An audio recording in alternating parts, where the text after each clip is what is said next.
हरे कृष्णा। आप सभी भक्तों का इस YouTube चैनल पर हार्दिक स्वागत है। आज हम जानेंगे कि हमारा साधुओं की हम सेवा क्यों नहीं कर पाते हैं। हम लाख कोशिश करने के बाद भी हमें साधुओं की, वैष्णवों की, शुद्ध भक्तों की हमें सेवा का मौका क्यों नहीं मिल रहा है, और मिलेगा फिर भी हम नहीं कर पाते। इसका क्या कारण है? इसका एक ही कारण हमारे शास्त्रों में, श्रीमद् भागवत में बताया गया है। स्वयं मैत्रेय ऋषि मुनि विदुर जी को कहते हैं, दुरापाह्य अल्पतप स सेवा वैकुंठ वर्तमसु पत्रोपयोगी यते नित्यम देवदेवो जनार्दन।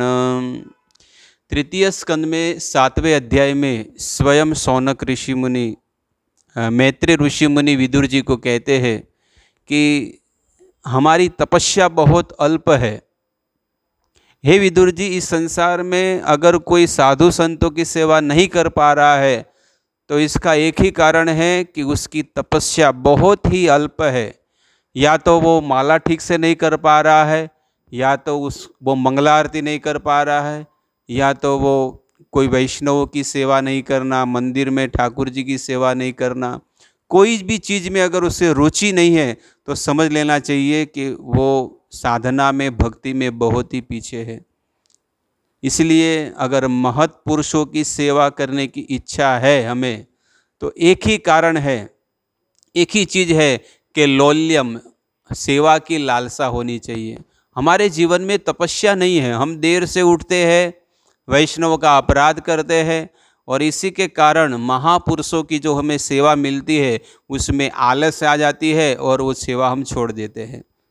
हम कोई भी बहाना कर देते कि नहीं, मेरा ये काम था, मेरा ये काम था। लेकिन यहाँ पर मैत्रेय ऋषि मुनि विदुर जी को कहते हैं कि जब तक हमारा इस संसार में जीवात्मा समस्त पाप से मुक्त नहीं हो जाता, हमारे हृदय में बहुत सारे पाप अनर्थ भरे हुए हैं, और वो पाप के कारण ही हमें साधुओं की, वैष्णवों की, शुद्ध आचार्यों की सेवा नहीं मिलती है।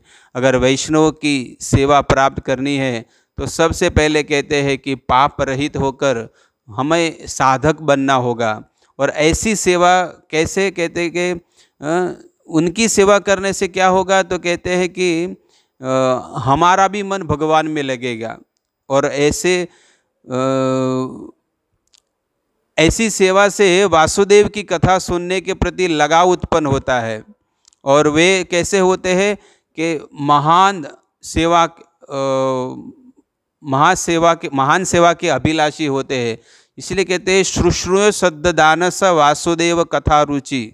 अगर हमें भी वासुदेव भगवान की कथा में अगर रुचि उत्पन्न करनी है तो हमें महान साधु पुरुषों की सेवा करनी है, और ऐसे महान साधु पुरुषों की सेवा करने से ही हमारा मन शुद्ध पवित्र होगा और हमारा भगवान की कथा में रुचि उत्पन्न होगा। तो अगर भगवान की कथा में अगर रुचि उत्पन्न करनी है तो एक ही रास्ता है कि समस्त पापों से मुक्त होकर उन साधु पुरुषों की सेवा करनी है जिन्होंने अपना संपूर्ण जीवन भगवान की सेवा में समर्पित किया है। जय श्रील प्रभुपाद महाराज की।